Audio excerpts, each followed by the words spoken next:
So, when did counseling stop being about problem solving? Well, not anymore. Introducing solution-focused counseling with the unlicensed counselor. And now, here's your host, Steve Moak.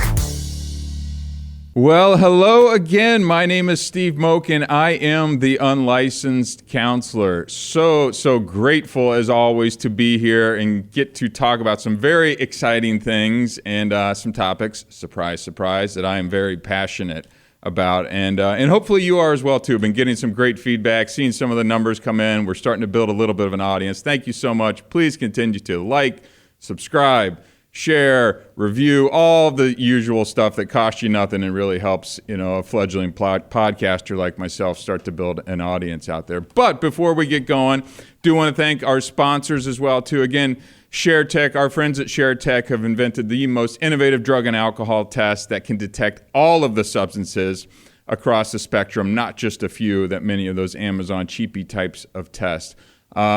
Check them out at betterdrugtest.com. If you're in need of a drug test, get the one that's going to tell you the most accurate results so people don't continue to use and allow that to go undetected.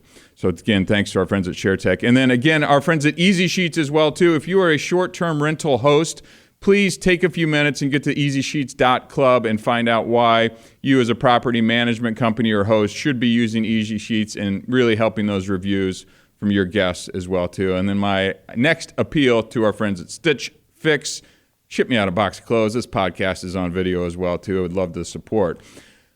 Paid a couple bills, got that out of the way. Speaking of clothes, if you're watching this on video, I am a little dressed up this morning. This is as dressed up as I like to get with the button down and the blazer. Actually going to the Capitol today to speak to some of our legislatures about a new nonprofit that I founded with just an extraordinary group of gentlemen that, again, I'm blessed to even be asked to be a part of. Given my background in recovery and addiction, they thought I could be a significant value add. We're going to be focusing specifically on prevention, drug prevention for youth. So there's going to be a lot more that I'm going to be sharing in the upcoming weeks and months as we roll this out. But prevention works. Why we aren't doing it as a state and as a nation, we did, and it was working, and we've gotten away from it for various reasons. So be on the lookout for some messaging that we're going to be putting together for a nationwide campaign for really teen drug abuse prevention. I think it's overdue. And we've all seen the stats and fentanyl and kind of what's going on there. So really excited that we were asked to come down to the Capitol and answer some questions about what we're going to do and how we plan to make an impact with drug abuse prevention. So, okay, as always, like to dive into some topics that I am passionate about. This week, I want to start the conversation around a topic that, surprise, surprise, I'll get a little hot about, and it's called harm reduction. So just to set the stage a little bit about what harm reduction is, and this is specific to drug and alcohol use and addiction. Harm reduction, let me just read it off of, again, some of our PhD and clinical friends here of what exactly harm reduction is. Harm reduction is the path that allows people to continue to use drugs, right? That's the basis of it. The genesis of what it is use less, use safely, use with a friend. These campaign slogans, these are actual state-sanctioned agencies that are putting up banners and subways and billboards and, running ads on the internet that are specifically, surprise, surprise, it's coming from places like Portland, Seattle, San Francisco, New York. These are health departments that are saying, we want to push out a harm reduction method of use less, right? So continue to use drugs, just use a little bit less. Use with a friend in case potentially you overdose, right? Or use slowly. And look, people have sent me messages of, Steve, what are you saying? You're coming out against all these things. I understand the principles behind harm reduction. I don't agree with any of this BS that they're pushing as well, too. And you know why? It's because people continue to die. And I'm not okay with that. And somebody needs to take a strong line and put a line in the sand and say, no use is safe use. Period, end of story.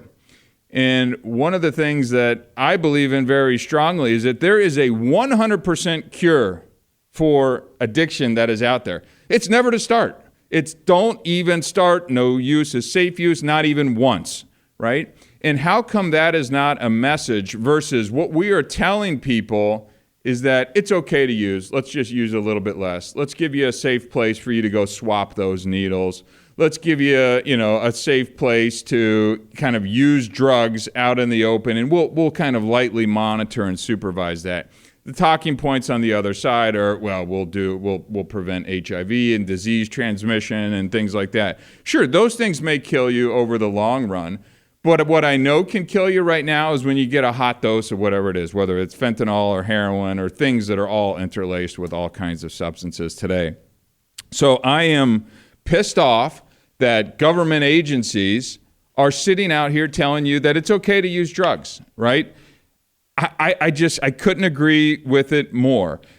Here's some examples of harm reduction approaches. These exist. This is coming from, agencies, state-sanctioned agency. Your tax dollars telling that let's do a needle exchange program, right?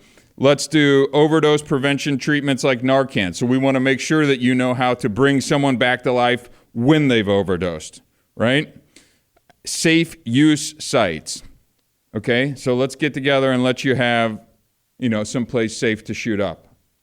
Am I taking crazy pills? Am I the only one that goes, okay, maybe that's not the best way to prevent drug overdoses is by encouraging drug use, right? Now, some people will say, well, Steve, there's this thing called medication-assisted treatment. MAT treatment is a very commonly discussed thing, especially in the harm reduction world. I get it. And here's a little interesting take for you. I'm for medically assisted treatment. I look at that in a separate bucket entirely from kind of this harm reduction. Now, people say, well, if you use norepinephrine and some of these other kind of MAT drugs, aren't you just switching one drug for another? Potentially, yes. Are they getting a little better quality of life while they're using that? Probably. Where I draw the line, where myself and others in the MAT community don't see eye to eye on this thing, I am for MAT as a bridge to abstinence. I want to see people who have drug and alcohol addiction stop. My definition of recovery is abstinence from those things. You can fight me all you want on that. You call me old school or whatever it is. If you want to use medication to bridge the gap, to assist someone in getting to recovery or abstinence, by all means. I just don't want that to go on indefinitely. And right now, these MAT programs are just putting people onto these and keeping them on there indefinitely. I understand the arguments of, well, they're sustaining at least a little bit of better quality of life. How do we know? How do we know if we're at least not moving them in the direction versus just keeping them like medicated zombies? Well, at least they're not dying and overdosing. Okay, fine. Is that the quality of life that we're doing? We're just going to accept a subpar life for these folks? I'm just not for this, right? Again, back to some of the harm reduction principles. We want to minimize the damage done by substance use. They're saying that the relapse rate in abstinence-based program is 70%. Well, it's better than 100% if you continue to use. I'm not saying that it's perfect, right? I get it. They're also going after the healthcare providers, lawmakers, and the judicial system to share the burden of this as well, too. Look, there's got to be some personal responsibility in this. Allowing people to continue to use drugs is not a healthy approach. One day we will look back at this point in time and go, holy hell, we had government agencies giving people needles, providing them safe spaces to go into and continue to use, and we're wondering why the problem isn't getting better. Here's another take for you I want to get into. Well, I am for things that work. Have you looked at the overdose statistics? And let me pause that note. I don't like calling it overdoses. This is poisoning. These are poisoning deaths that are happening. An overdose used to be, I used heroin intravenously, right? and I used too much of it, and I overdosed and died. That is not the bulk of the deaths that are happening. The micro amount of fentanyl that will kill someone is just poisoning them, right? So this isn't, I don't like, you'll see the 100,000+ people died from overdose. No, they're getting poisoned, right? They're getting poisoned right now. They're not overdosing. But back to my original point, if harm reduction was having this massive impact and we were seeing a trend of people that were getting better, that they were improving, I would step back and go, wow, what interesting. I would not have guessed that this harm reduction approach is going to be something that would have made a difference like it is. But here's the cold hard facts, folks. It's not working. It's not working. I support things, programs that work. Look at the data. I was reading a report this morning from one of the online opioid use treatment programs, and it's like clients are reporting, self-reporting, key word here, self-reporting 30-day abstinence in drug and alcohol. Self-reporting? Again, I'm 9 years out from this thing, and if you were asking me to self-report on something, I mean, I could have a plate of cocaine and a bottle of Jack Daniels and be typing in my answers to my online opioid treatment program going, doing great, couldn't be better, having a blast over here, really happy to be sober. Trust but verify, drug and alcohol screen. Hell, call ShareTech, right, or one of our sponsors and start using one of those drug tests. But I'm sorry, self-reporting client data is now supporting It is so stinking frustrating that this industry is just, turning a blind eye to this. And it's because they're lining their own pockets. They're not lining their own pockets. Their business is built on your relapse. They get more money when you continue to come back, right? So the incentives are disaligned. Sorry, I'm doing arrows here like you can see that on a podcast. That's not great pod. But the incentives are misaligned, and that's never going to land us to a healthy place. So again, is it working? Is what we're doing working right now, right? And the answer is no. All the data is pointing to absolutely it's not working. So what should we be doing, Steve? I don't just like to be critical and point out things that aren't working. I think we need to look at what type of advice that is getting pushed around by counselors and clinicians. I think we need to get some of the politics out of the care, right? Let's get back to helping people. I know technology is great, apps are great, all of that type of stuff, but where I've seen the most improvement in my life is people helping people. Why is there not more of that, right? On a one-on-one or small group basis, right? An app is not going to keep someone sober, folks.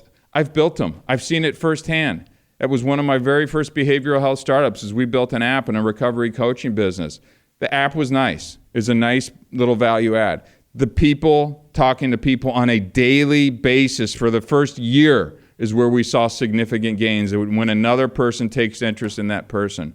Now that can be through AA, it could be through a recovery coach, it could be through small group or outpatient counseling, but it is imperative for that person to stay connected and stay engaged actively. And I think the longer the engagement, the better to see a real measurable difference in terms of the outcomes and prevention of relapse. And look, if a relapse were to happen, it's not the end of the world. In one of my initial podcasts, I talked about in my personal story, right, is if I could have taken that and turned it into a slip instead of a full-blown relapse that took out the next decade of my life, I think things would be dramatically different for me. So if I would have stayed engaged with whatever support system I had, I think that could have made a huge difference. So, investigate. If your son, husband, wife are involved in a harm reduction strategy or campaign,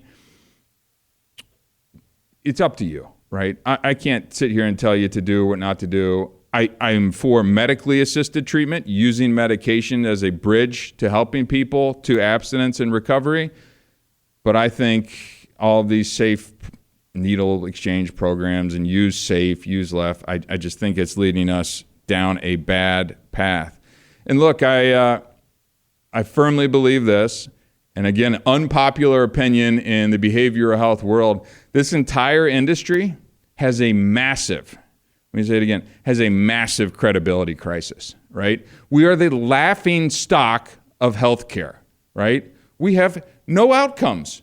People spend $30, $40, $50, $60,000 to send their loved one over and over and over again.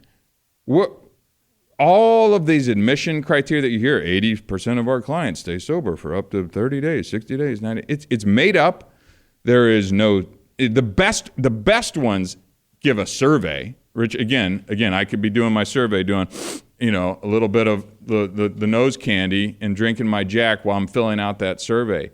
We have a major credibility crisis that this industry doesn't appear to be helping anyone. It doesn't seem to be getting better.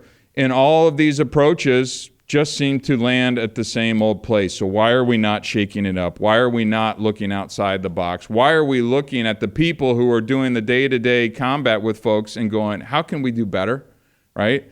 Is it the educational system that's cranking out these counselors or the outpatient programs? I don't know.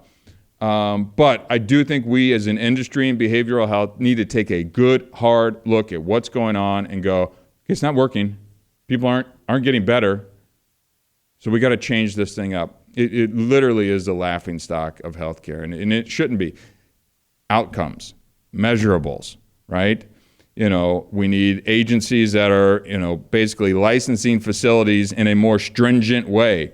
So how many times have you heard of a treatment center, outpatient, sober living, that all of a sudden Medicare fraud, overbilling, or, this is a fly-by-night center. These things pop up and they go.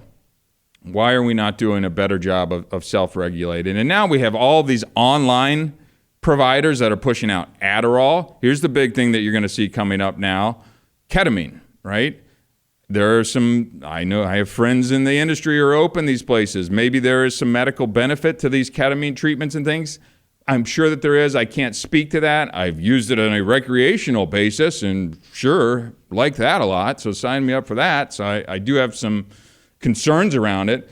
But these online prescribers that are pushing out Adderall that people are widely addicted to, and now we're taking that same approach with ketamine, will we learn?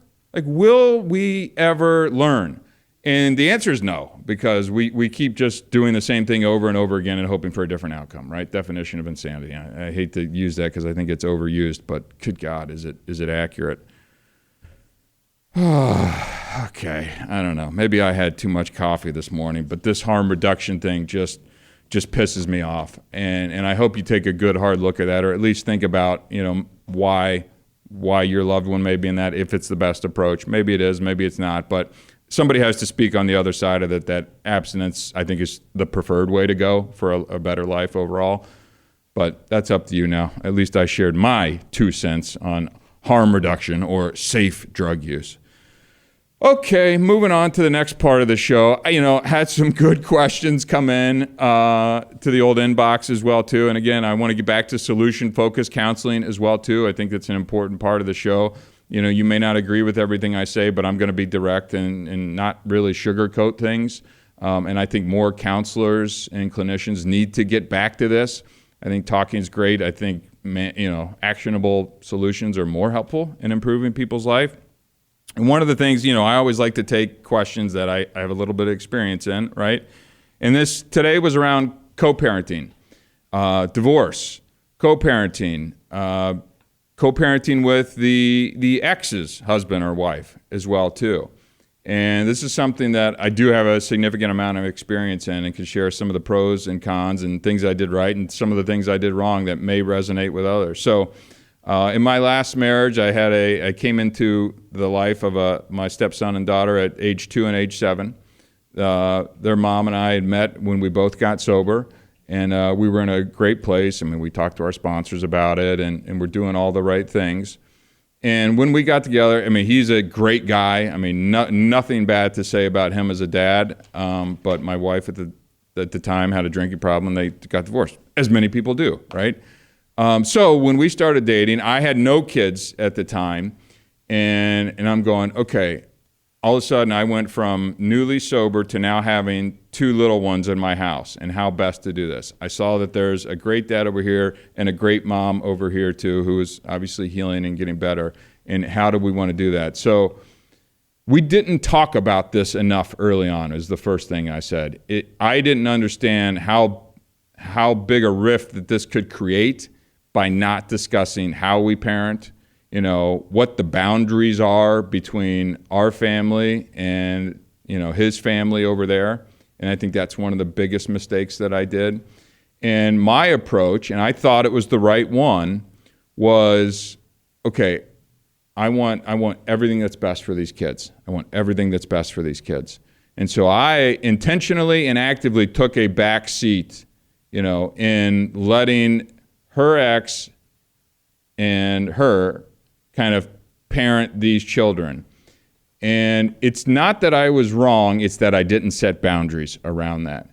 Because what ultimately ended up happening is I took such a big step back, again, thinking I'm doing the right thing, that, he's at my house all the time, we're getting FaceTimes all the time, it's, ex-husband and my wife are planning all of the kids' activities and schedules and vacation things, and early on, I get it. Like, I love those kids. Like, I treated them just like they're my own.